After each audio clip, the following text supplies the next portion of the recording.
Semiconductor production पर भारत बड़ी तैयारियों से जुटा हुआ है। सरकार इस प्रयास में लगी हुई है कि भारत पूरे विश्व में एक मैन्युफैक्चरर के रूप में अपनी पहचान बनाए और इस क्षेत्र में सबसे तेजी से काम कर रही भारतीय कंपनी टाटा ग्रुप की कंपनी इस सेक्टर में सबसे ज्यादा एक्टिव नजर आ रही है। टाटा समूह की कंपनी टाटा इलेक्ट्रॉनिक के चिप निर्माता एनालॉग डिवाइसेस, माइक्रोन, पीएमएससी जैसी कंपनियों के साथ वैश्विक चिप निर्माण के लिए समझौता किया है। टाटा समूह की मैन्युफैक्चरिंग क्षमता से अब सिंगापुर जैसा देश भी प्रभावित नजर आ रहा है और इसका नतीजा यह निकला कि सिंगापुर सरकार ने टाटा ग्रुप की तरफ अपना हाथ बढ़ा दिया। यानी टाटा ग्रुप के साथ साथ अब भारत को सबसे बड़ा ऑफर मिल चुका है। दरअसल सिंगापुर से टाटा ग्रुप के लिए एक बड़ा ऑफर आया है। वहां की सरकार टाटा ग्रुप के साथ मिलकर सेमीकंडक्टर मैन्युफैक्चरिंग करना चाहती है और इसी साझेदारी को लेकर सिंगापुर के कानून और गृह मंत्रालय के मंत्री के षणमुगम के नेतृत्व में सिंगापुर सरकार के अधिकारियों ने टाटा समूह के चेयरमैन एन चंद्रशेखर से मुलाकात की। सेमीकंडक्टर डेवलपमेंट के अलावा सिंगापुर भारत के साथ कौशल विकास, डिजिटल तकनीक,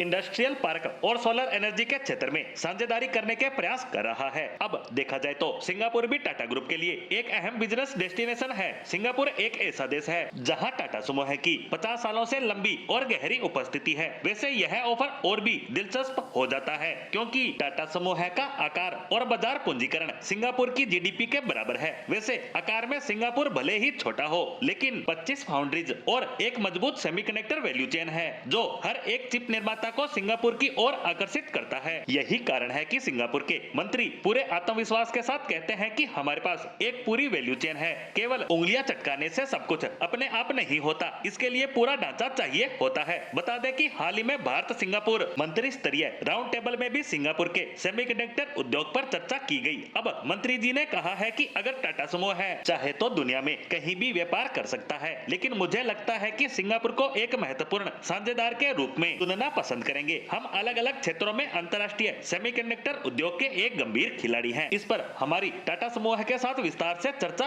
हुई है। उन्होंने कहा कि सिंगापुर मदद नहीं बल्कि साझेदारी पर विचार कर रहा है। खैर, टाटा ग्रुप के चिप बिजनेस के लिए सिंगापुर एक अहम एसेट बन सकता है। साथ ही सिंगापुर के लिए टाटा के जरिए भारतीय कंपनियों को अपनी ओर आकर्षित करने के लिए एक नया रास्ता भी खुल जाएगा। लेकिन अब देखना महत्वपूर्ण होगा कि टाटा ग्रुप की ओर से सिंगापुर की सरकार द्वारा दिए गए इस महत्वपूर्ण ऑफर पर क्या निर्णय लिया जाता है, क्योंकि टाटा पहले से ही कई कंपनियों के साथ ऐसी डील फाइनल कर चुका है जो सेमीकंडक्टर निर्माण में बड़े लेवल पर विश्व के कई देशों में काम कर रही है। इतना ही नहीं, टाटा ने अपने इन लगने वाले नए सेमीकंडक्टर प्लांटों के लिए देश के कई हिस्सों में जमीन अधिग्रहण का काम पूरा करके आगे की प्रक्रिया भी शुरू कर चुका है। ऐसे में यह देखना दिलचस्प होगा कि टाटा समूह सिंगापुर सरकार के इस ऑफर पर क्या निर्णय लेती है।